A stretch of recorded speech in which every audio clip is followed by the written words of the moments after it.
نبی علیہ الصلوۃ والسلام نے ارشاد فرمایا کہ پچھلی امتوں میں سے جو چیز اس امت میں بھی نقل کی گئی وہ یہ ہے کہ فرمایا کہ جب تم بے حیا ہو جاؤ تو جو چاہے کرو۔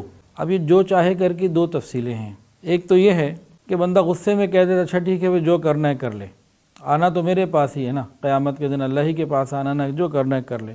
دوسری بات اس میں یہی ہے قیامت کے دن جو تمہارے ساتھ ہونا ہے، آج جو تم نے کرنا ہے کر لو، پھر قیامت کے دن تمہیں نمٹنا اور بھگتنا ہوگا۔ حیا کسے کہتے ہیں؟ حیا کی تعریف کیا ہے، ڈیفینیشن کیا ہے؟ آج ہمارے معاشرے میں حیا وہاں آتی ہے جہاں حیا نہیں آنی چاہیے۔ پہلے ہم حیا کی ایک تعریف کو سنیں، پھر ہم غور کریں ہمیں کہاں کہاں حیا آتی ہے۔ اصطلاحاً حیا بندے کی ایک ایسی کیفیت کا نام ہے جو اسے عیب والے کاموں سے روکتی ہے۔ حیا کیا ہے؟ ایک کیفیت ہے جو بندے کے اوپر چھا جاتی ہے اور کوئی عیب والا کام اسے نہیں کرنے دیتی، اس کیفیت کا نام حیا ہے۔ امام راغب رحمۃ اللہ علیہ فرماتے ہیں الحیاء انقباض النفس عن القبائح وترکها۔ حیا کی ڈیفینیشن کیا ہے، تعریف کیا ہے؟ امام راغب رحمۃ اللہ علیہ فرماتے ہیں کہ حیا ایک ایسی کیفیت اور صفت کا نام ہے کہ جس کے اندر یہ ہوتی ہے نا تو خود بخود برے کاموں سے کھچاؤ اور روک اس کے اندر پیدا ہوتی ہے، وہ خود بخود برے کاموں سے رک رہا ہوتا ہے اور حتیٰ کہ چھوڑ دیتا ہے۔ اس کیفیت کا نام حیا ہے۔ حیا ہے قبیح، بری چیزوں سے رکنے کا نام، اس کیفیت کا نام جو انسان کو بری چیزوں سے روکے۔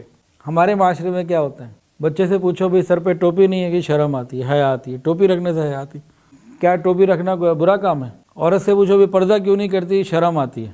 برقع کرتے ہوئے شرم آتی ہے، دوپٹہ لیتے ہوئے شرم آتی ہے۔ کیا برقع کرنا، دوپٹہ لینا یہ شرم کی بات ہے؟ یہ کوئی بری چیز ہے، کوئی عیب ہے؟ بھئی آپ سنت کے مطابق لباس کیوں نہیں پہنتے؟ بھئی شرم آتی ہے۔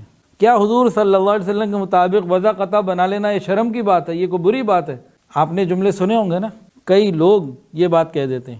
حیا کی تعریف کیا ہے کہ یہ ایسی کیفیت ہے جو برے کاموں کے لیے انسان کو بڑھنے نہیں دیتی، اندر سے روک دیتی ہے، انقباض پیدا ہو جاتا ہے۔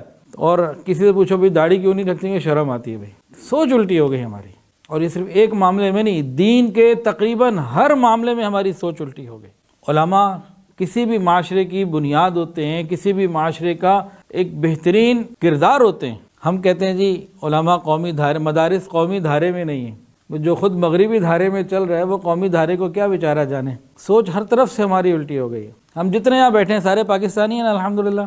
آپ سب کیا یہ چاہتے ہیں کہ پاکستان میں اسلامی قوانین کا نفاذ ہو؟ لیکن ووٹ ہم نے علماء کو نہیں دینا۔ چاہتے ہم ہیں کہ پاکستان میں اسلام آ جائے، اور ووٹ ان کو نہیں دینا جو اسلام لانا چاہتے ہیں یا لا سکتے ہیں۔ تو ساری چیزیں ہماری ایک بات تو نہیں ہے، آوے کا آوے ہمارا بگڑا ہوا ہے۔ اللہ اکبر۔ اور حیا کتنے مزے کی بات ہے، اللہ رب العزت کی صفات میں سے ایک صفت ہے، ان ربکم حیی کریم، بے شک تمہارا رب بہت حیا والا ہے۔ ایک حیا کا ذکر نبی علیہ السلام نے اللہ تعالیٰ کے بارے میں یوں فرمایا ہے کہ جب کوئی بندہ اللہ کے سامنے ہاتھ کھڑے کرتا ہے، ہاتھ اٹھاتا ہے اور کچھ مانگتا ہے، اللہ تعالیٰ کو حیا آتی ہے کہ اس کے ہاتھ خالی میں کیسے لٹاؤں۔ اللہ کچھ ڈال دیتے ہیں، عطا فرما دیتے ہیں۔ یہ اللہ کی حیا اس کے جود و کرم کی وجہ سے ہے، یہ اس کی شان ہے، اس کی رحمت کی وجہ سے ہے۔ اور دوسری حیا کب آتی ہے؟ اللہ تعالیٰ کو سفید بالوں والے مومن سے بھی حیا آتی ہے کہ اس نے کلمے میں بال سفید کر لیے۔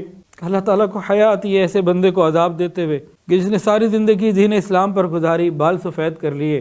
اللہ تعالیٰ کو اس بندے کو عذاب دیتے ہوئے حیا آتی ہے۔